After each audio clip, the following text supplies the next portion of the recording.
for my first pick, the second overall pick of the Week 7 Sunday six pack.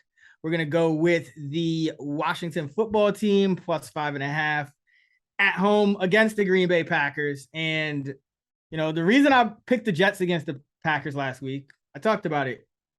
Jets what could they do on defense? They could rush, get to the quarterback, get pressure on Rodgers. And I think Washington could do a lot of the same things. Washington is 10th in blitz rate, but they're third in pressure rate. And Green Bay is just, they're kind of, the cupboard's kind of bare right here at wide receiver. I mean, you got Allen Lazard playing well, but that hasn't made a difference. And Rodgers, his passer rating, 103 clean, 65 under pressure. And, that's kind of been the story with him.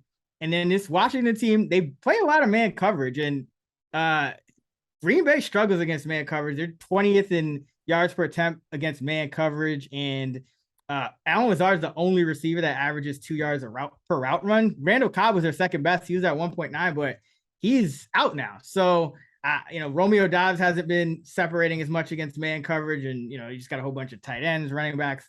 That's not going to get the job done. So I think it's going to be another, kind of slow struggle of a game for this Green Bay total. Team. Yeah, these dogs have been crushing in these low totals because points it's hard to get separation.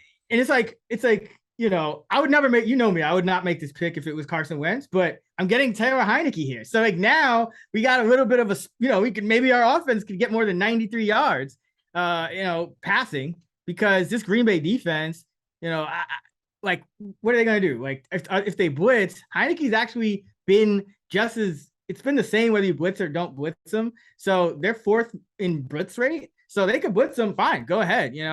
That's not going to really do anything. And then also Green Bay can't stop the run. Washington is pretty good at stopping the run. Washington, Robert Tonyan was a guy who Rodgers started leaning on last week. He came alive for 10 catches? Well, Washington's third in DVOA against tight ends. They're allowing 29.9 schedule adjusted yards per game to tight ends. And you've talked about how their run defense has really come on strong, this last month of the season. I know they gave it that big run to Herbert, but they also stuffed him at the one on that drive. So I'll give them a push on that one.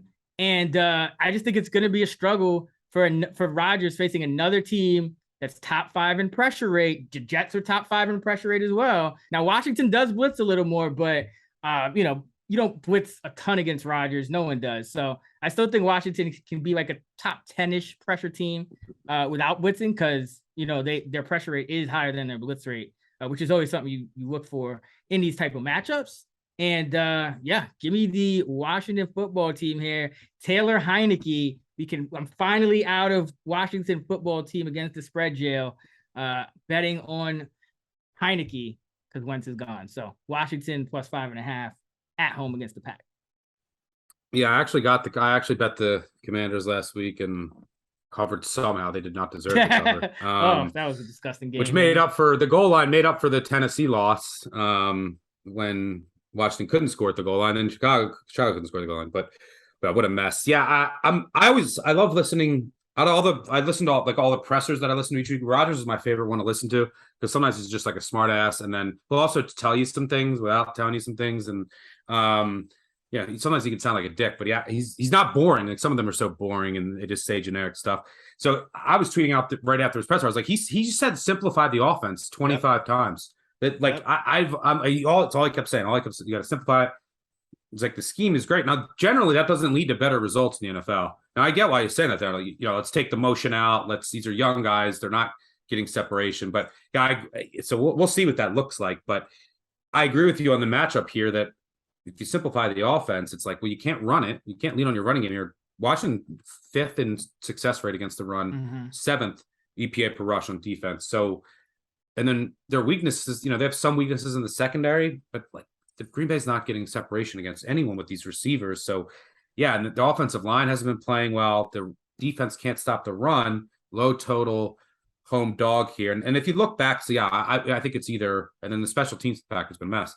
So yeah, I agree with you. The Commanders are nothing here. And I went back and looked since 2020 through last week, 52 quarterbacks with at least 250 plays. EP, yeah, completion percentage over expectation plus EPA. Heineke 35th of 52 quarterbacks. He's in like the Goff, Daniel Jones range. Wentz 41st of 52 Thank you. quarterbacks. Thank you. So he's like Flacco, Dalton. And then if you go way down past Flacco, Dalton, you'll eventually get to Zach Wilson. So yeah, Heineke I think is a slight upgrade. Yes, absolutely. There's a reason. I'm like, you think I was kidding? I will not bet. I refuse to bet on Carson Wentz. Like that, I've made some stupid bets in my life, and I will continue to. But one thing I will not do is bet on Carson Wentz. But yeah, it's, Heineke. It does introduce a little more volatility. I will say, because I think Heineke, like Wentz is just, he just plays like that normally. But I think Heineke sometimes tries to kind of be that spark. But yeah, he'll like force a throw to double cover sometimes or something. But you could also get boneheaded throws like that from Wentz too. But yeah, overall, it's not a huge difference, but it's an improvement going to a slight improvement at at worst, it's not a downgrade at all.